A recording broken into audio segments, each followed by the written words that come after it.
आज हम बहुत ही इंपॉर्टेंट टॉपिक पे बात करेंगे, ऐसे इंजेक्शन के बारे में जो जीवन रक्षक इंजेक्शन कहलाती है, मतलब लाइफ सेविंग इमरजेंसी मेडिसिन कहलाती है, जिसका उपयोग अगर किसी ने पॉइजन मतलब जहर पी लिया है या फिर खा लिया है, जहर से संबंधित मतलब किसी टाइप का पेस्टिसाइड्स या इंसेक्टिसाइड जिसे हमारे किसान मित्र जो होते हैं अपने खेतों में छिड़काव करते हैं किसी टाइप से बीमारी ना लगे इसलिए। तो इसका दुरुपयोग बहुत ज्यादा किया जाता है। एक वीडियो मैंने बताया हुआ था इसके बारे में कि आत्महत्या करने को लेकर या फिर किसी एक्सीडेंटल सपोज कोई छिड़काव कर रहा है तो किसी कारण से हमारे नाक कान मुंह में कहीं चले जाना जिसकी वजह से हमें पॉइजनिंग हो जाती है, तो उससे बचाव के लिए कौन सा इंजेक्शन दिया जाता है इसके बारे में आज हम विस्तृत चर्चा करेंगे। तो बने रहिएगा दोस्तों वीडियो में लास्ट तक। मैं डॉक्टर अविनाश राणा का स्वागत करता हूं आप सभी का मेरे यूट्यूब चैनल मेडिकल इन्फो में। और आज का हमारा टॉपिक है पाम इंजेक्शन के बारे में, जिसे पैम इंजेक्शन भी बोला जाता है, पाम इंजेक्शन भी बोला जाता है और जिसे स्पेशली पेरिडोक्सिन इंजेक्शन कहा जाता है ना। तो ये क्या होता है, हमें जो एंटीडोट कहलाता है हमारा काय का, ऑर्गेनोफॉस्फेट पॉइजनिंग का। अब आपके मन में सवाल उठ रहा होगा कि ऑर्गेनोफॉस्फेट होता क्या है। तो ऑर्गेनोफॉस्फेट जो होता है एक तरह का इंसेक्टिसाइड्स पेस्टिसाइड्स होता है जो बहुल्य मात्रा में हमारे क्षेत्र में यूज किया जाता है। इसको क्या होता है, किसी कारणवश पी लेने से या फिर खा लेने की वजह से मनुष्य की मृत्यु तक हो सकती है। तो उसके अंतर्गत जो हमें लक्षण दिखाई देते हैं कि हमें कैसे मालूम करना है कि इसने ऑर्गेनोफॉस्फेट पॉइजनिंग को ले लिया है, तो उस कंडीशन में क्या होता है, इसने पिया हुआ या खाया हुआ है, उसके मुंह से सलाइवा ज्यादा बनने लगता है, मतलब लार ज्यादा निकलने लगता है। साथ साथ क्या होता है, जो टीयर प्रोडक्शन होते हैं, मतलब आंखों से पानी, आंखों में बहुत ज्यादा जलन ये होने लगता है। आंखों की जो पुतलियां होती हैं वो सुकूनने लगती हैं, छोटी होने लगती हैं। साथ में डायरिया होने लगता है, वॉमिटिंग होने लगती है, पसीना ज्यादा आने लगता है, जो हमारी मसल्स होती हैं उसमें कपकपाहट होने लगती है जिसे हम मसल ट्रेमर्स बोलते हैं। साथ में बहुत सा कंफ्यूजन होने लगता है दिमाग में, आंखों के सामने बिल्कुल अंधेरा सा आ जाता है और बिल्कुल इंसान बेहोश कंडीशन में पहुंच जाता है। तो ये लक्षण पहचान के आप कर सकते हैं कि हाँ इसने ऑर्गेनोफॉस्फेट पॉइजनिंग को पिया है। इसके लिए आपको बेहतरीन ये करना पड़ेगा कि आपको निकटतम आपको अस्पताल में पहुंचाना पड़ेगा, जिसमें आज चर्चा कर रहा हूं पाम इंजेक्शन पैम इंजेक्शन के बारे में, पेरिडोक्सिन इंजेक्शन के बारे में। तो जनरली ऑर्गेनोफॉस्फेट लेने के बाद ये इंजेक्शन हॉस्पिटल में दिया जाता है डॉक्टरों के द्वारा। अब बात करते हैं इंजेक्शन काम कैसे करता है, मतलब पाम इंजेक्शन काम कैसे करता है, पाम इंजेक्शन का यूज किस टाइप से किया जाता है ना। ये क्या होता है, हमारा पाम इंजेक्शन जो ऑर्गेनोफॉस्फेट की वजह से जो हमारे शरीर के जो एंजाइम्स होते हैं ब्लॉक हो जाते हैं, और एंजाइम्स के अंतर्गत जो मुख्य हमारा जो एंजाइम कहलाता है ये होता है हमारा एसिटाइलकोलिनेस्टेज, है ना। इसकी वजह से जो हमारा एसिटाइलकोलिनेस्टेज जो एंजाइम होता है ये पूरी तरह से ब्लॉक हो जाता है, और ब्लॉक होने की वजह से हमारे शरीर के दूसरे अंग काम नहीं कर पाते हैं। तो ये हमारा जो पाम इंजेक्शन का काम क्या होता है, जाके ये जहां पे हमारा जो ब्लॉक हो जाता है हमारा एसिटाइलकोलिनेस्टेज एंजाइम, उसको जाके ये रीएक्टिवेट कर देता है, मतलब उसका प्रोडक्शन दोबारा से चालू कर देता है। ब्लॉक होने की वजह से उसका प्रोडक्शन नहीं हो पाता, और प्रोडक्शन नहीं हो पाता तो हमारे शरीर में बहुत सारे अंग जो होते हैं काम करना बंद कर देते हैं। तो लेकिन बट करता क्या है, जितना जल्दी पॉसिबल होता है, जितनी जल्दी ये आप पेशेंट जल्दी ले जाएंगे आप हॉस्पिटल, जितनी जल्दी आप पेशेंट को ये पाम इंजेक्शन चढ़वाएंगे उतनी जल्दी उतना फास्ट ये काम करेगा, और जहां पे एंजाइम का प्रोडक्शन ब्लॉक हो गया है उसके प्रोडक्शन को दोबारा चालू कर देगा, मतलब रीएक्टिवेट कर देगा, और पेशेंट की आपकी जान बच जाएगी। अब थोड़ा एंजाइम की मैं आपको इंपॉर्टेंस बता देता हूं। अगर सपोज हमारे शरीर में एंजाइम्स बनना अगर बंद हो जाते हैं तो सीधे हमारा ब्रेन डेड हो जाता है, मतलब ब्रेन काम करना बंद कर देता है, और साथों साथ हमारे शरीर के जो अतिरिक्त अंग हैं और जो इंपॉर्टेंट अंग है वो भी काम करना बंद कर देते हैं, जिसकी वजह से इंसान की मृत्यु हो जाती है। इसलिए एंजाइम हमारे शरीर में बहुत महत्वपूर्ण होते हैं, और जो ऑर्गेनोफॉस्फेट होता है उसका यही मेन काम होता है कि जहां एंजाइम का प्रोडक्शन होता है उसको जाके ब्लॉक कर देता है, इसकी वजह से एंजाइम हमारे शरीर में बनना बंद हो जाते हैं। अब बात करते हैं किस कंडीशन में पैम इंजेक्शन को यूज किया जाता है। पेस्टिसाइड तो इंसेक्टिसाइड की वजह से जो हमारे एंजाइम्स जो ब्लॉक हो जाते हैं उसमें तो ऐसे यूज किया ही जाता है रीएक्टिवेट करने के लिए।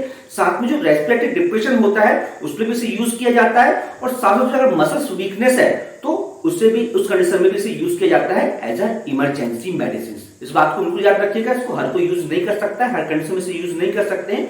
ये इमरजेंसी मेडिसिन से इमरजेंसी इंजेक्शन है, इसे इमरजेंसी में ही यूज किया जाता है। अब बात करते हैं इसके साइड इफेक्ट क्या क्या हो सकते हैं। सपोज आपके पेशेंट ने आपने जहर पी लिया है या फिर आपके पेशेंट जहर पी लिया, तो उस कंडीशन में इस इंजेक्शन को लगने के बाद क्या क्या साइड इफेक्ट्स हो सकते हैं, क्या क्या कॉम्प्लिकेशंस हो सकते हैं। तो उस कंडीशन में क्या होगा, डिजीनेस, ड्राउटनेस, लगभग तो कॉमन साइड इफेक्ट रहते ही हैं। साथ साथ आपको क्या होता है कि ब्लड विजन हो सकता है, या फिर डबल विजन हो सकता है, हेडेक हो सकता है, डिप्रेशन हो सकता है, मुंह में कड़वापन हो सकता है, वॉमिटिंग हो सकती है, ट्रैकिकार्डिया हो सकता है, मतलब हार्ट रेट का बढ़ जाना ये हो सकता है। जो ब्लड प्रेशर्स होती हैं उसमें या तो कंस्ट्रक्शन हो सकता है, फिर डायल्यूशन हो सकता है, मतलब या तो सिकुड़ सकती हैं या तो उनमें फैलाव आ सकता है। ब्लड प्रेशर जो होता है वो इंक्रीज हो सकता है, और साथ में जो रेस्पिरेटरी रेट होती है, मतलब जो सांस हमारी लेते हैं उसमें आपकी वृद्धि हो सकती है। तो लगभग कॉमन साइड इफेक्ट होते हैं अगर आपने प्राइम इंजेक्शन लिया गया है और आपको साइड इफेक्ट हो रहा है तो। अब बात करते हैं जल्दी जल्दी थोड़ा सा और डोज के बारे में। तो इसकी डोज लगभग क्या दी जाती है? तो जनरली पेशेंट की कंडीशन के अकॉर्डिंग इसको डोज दी जाती है। बच्चों में अलग डोज दी जाती है, क्योंकि बच्चों में कई बार एक्सीडेंटल आपको कई बार केस आ जाता है कि उसमें धोखे से जहर खा लिया, जहर पी लिया, तो उसके लिए अलग डोज तैयार की जाती है। साथ ही साथ कि अगर प्रेग्नेंट वुमेन है उसके लिए अलग डोज तैयार की जाती है, और साथ में कोई मेल पर्सन कोई बड़ा व्यक्ति है तो उसके लिए अलग डोज तैयार की जाती है। तो डोज हम तैयार करते हैं, इसके लिए जनरली जो डोज दिया जाता है वो प्रेफर किया जाता है, जो स्टैंडर्ड डोज होता है 1 ग्राम आईवी इंजेक्शन, है ना। मतलब सपोज क्या होता है कि जो पाम की जो इंजेक्शन होती है 20 ml एम्पुल में आती है, जिसमें 500 mg हमारा पाम होता है, मतलब प्रेडोक्सिन इंजेक्शन होता है, मॉलिक्यूल होता है। तो उस कंडीशन में या तो 2 एम्पुल को एक साथ इन्फ्यूज करके, है ना, जनरली आप याद रखिए इसको आईएम भी दिया जा सकता है और आईवी भी दिया जाता है, लेकिन जनरली इसको जल्दी रिस्पॉन्स के लिए इसे, क्योंकि बहुत ज्यादा मात्रा में होती है, तो इसे आईवी ही दिया जाता है। और आईवी जो होती है लगभग 1 घंटे में 1 ग्राम को या फिर 500 mg को कंडीशन के अकॉर्डिंग दिया जाता है। तो लगभग इसका डोज होता है। अगर पेशेंट को रिस्पांस नहीं मिल रहा है तो उस कंडीशन में हर 1 घंटे में इसे यूज किया जा सकता है, हर 1 घंटे में दिया जा सकता है। मतलब 1 ग्राम को या फिर 500 mg को आप दिन में एक बार दे सकते हैं पेशेंट को। अगर उसमें भी अपने को समझ में आया कि इसको रिस्पॉन्स नहीं मिल रहा है हमें एक्सपेक्टेशन के अनुसार, तो उस कंडीशन में हर 1 घंटे में 500 mg को रिपीट किया जाता है, जब तक कि हमें कंप्लीट रिस्पॉन्स या कंप्लीट रिजल्ट नहीं मिल जाते हैं तो। और इसका जो डोज तैयार किया जाता है बच्चों में लगभग 20 से 40 mg, तो लगभग इसका एक्यूरेट लेके चलेगी लगभग 30 mg के आसपास, 30 mg पर केजी वेट के हिसाब से पेशेंट को दिया जाता है ये बच्चों में। तो मतलब अब सपोज कोई बच्चा अगर 10 किलो का है तो उस कंडीशन में उसे 200 mg लगभग दिया जाएगा, है ना। और आराम रिस्पांस नहीं मिल रहा है तो उसको हर 1 घंटे में हम रिपीट कर सकते हैं।